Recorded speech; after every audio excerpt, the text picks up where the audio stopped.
Para ulama menyebutkan di antara adab iqamah seorang muqim, muadzin tidak boleh mengiqamatkan salat sampai dia memastikan imamnya. Nah, kalau dia melihat imamnya belum datang dan akan telat datang, maka dia harus mencari memastikan siapa yang mau menggantikan imam rawatib tersebut.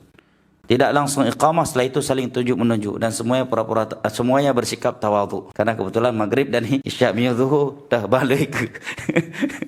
Ya, ini keliru ya. Makanya Bilal ibn Abi Rabah ketika Nabi SAW terlambat dari salat zuhur atau asar dalam Bukhari karena mendamaikan sebagian manusia yang sedang bertikai, maka beliau mendatangi Abu Bakar mengatakan, "Ya Abu Bakar, Rasulullah SAW bakal telat karena beliau sedang mendamaikan di antara orang yang telah berselisih. Tusalli bin nas, maukah engkau menjadi imam?"